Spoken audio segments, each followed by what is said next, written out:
Hi, it's Dwyer, gamblersadvisory.com. Here with some thoughts on the Dwight Howard situation in Orlando. The NBA trading deadline is upon us, and in the last 24 hours, Dwight Howard apparently has told at least one web outfit, an outfit called Real GM, that he wants to stay with the Orlando Magic for the 2012 to 2013 season, and that he's willing to waive free agency during that period of time. Right? Apparently, he feels that the Magic can make a playoff run this year, and he feels that he's poured his heart and soul into the Orlando Magic. There are rumors that Dwight Howard wants to be a New Jersey Net. Dwight Howard apparently gave the Orlando Magic earlier a list of 5 teams to which he was willing to go to. You know, my take on the situation, if I were the GM of the Orlando Magic, I'd have to make a trade. I'd have to send Dwight Howard out of town now, this year, before the expiration of the trade deadline.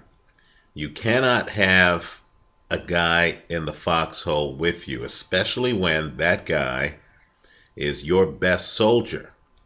You can't have a guy in the foxhole with you who is unclear of the concept of long-term commitment and gives the impression that he's always looking for the bigger, better deal. Also, if you bounce this problem over to 2012 to 2013, all you're doing is delaying the inevitable one more year. I think you have to give Dwight Howard his walking papers now. I think you need to shop around the league and get the best deal you can. No big-time free agent is going to sign a long-term deal with the Orlando Magic, knowing that Dwight Howard has only committed to be there another year. Also, why is Dwight talking about signing a waiver instead of signing a waiver, right? All I'm saying is if the situation is so passive-aggressive that we're less than 24 hours before the expiration of the NBA deadline, and Dwight Howard is still talking about what he might sign instead of actually signing the document, then you can't trust the statements. There's too much money involved. You need to get rid of the guy while you still have contractual rights and while you can still make a deal, right? People are on the phone right now trying to get the best deal for the Orlando Magic. You can't put the other person on the other end of the phone on hold while Dwight Howard, literally right up against the deadline, continually has changes of heart on whether he wants to stay in Orlando.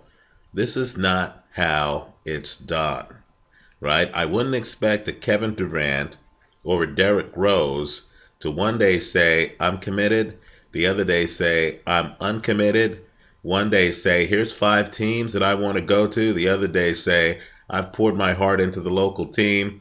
That's a headache, that's a lack of leadership, that's not anything you need. Let's also be Machiavellian. I'm looking at the standings, let's say I'm the GM of the Orlando Magic. You know what? I don't need Dwight Howard to make the playoffs this year. I don't. Right? I'm already in the playoffs. Unless the team completely implodes, the Orlando Magic will be in the playoffs in the Eastern Conference. And if you get back any real talent for Dwight Howard, any real talent, then that talent should help you in the playoffs and should also help start a new history with the team. If the team is headed into a new chapter, what better way to start that new chapter than to be in the playoffs with the guys who'll be part of that future, right? And so the bottom line is this. Orlando's already in the playoffs. If Dwight Howard doesn't realize that he has a good thing, if he hasn't looked over his shoulder at the countless teams in the NBA that really have no shot of making the playoffs, or who at best have a chance of making the playoffs as an eighth seed, if Dwight Howard doesn't realize right now that he's in a good situation, then you're not going to convince him in these last few hours before the trading deadline. I think Dwight Howard gets moved.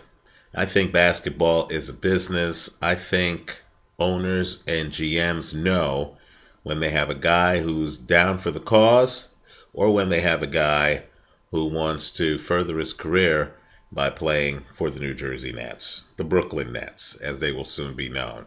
Let me also say, too, that, it is a business. I don't believe that there's a lot of loyalty from anyone, anywhere, anytime that there are dollars involved. Certainly, there will be a time, should Dwight Howard stay, when the Orlando Magic decide that they're going to go to Plan B.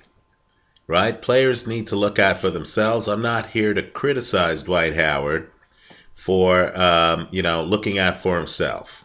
What I am here to say, though, is, hey, let's all be upfront about it. Right? If he hasn't signed stuff by now, then that's all you need to know. The idea, too, that he's willing to just stick around until 2012, 2013. If I'm the Orlando Magic, I would think to myself, okay, this guy just wants to stick around long enough so that he can see that new arena open in Brooklyn so that the Nets are better prepared to take him, right? Well, you know what? If at the end of the day, that's his end game, then I think the Magic really should, while they're a playoff caliber team, swap Dwight Howard out for some player who actually wants to be with the Magic for a few years, right? The Magic, just like Dwight Howard is, the Magic have to look out for themselves. And now's the time to use whatever leverage they have to hook themselves up for the future. So I'll be surprised if Dwight Howard is still an Orlando Magic at the expiration of the trading deadline, short of him signing a long-term deal with the Magic. If I were the GM, there is nothing Dwight Howard could say to me short of his signature on a 4 or 5 year deal that would cause me not to trade him. Let me know what you think. Leave your comments for me here online. Visit us at dwyersports.blogspot.com and, of course, gamblersadvisory.com. Thanks for watching.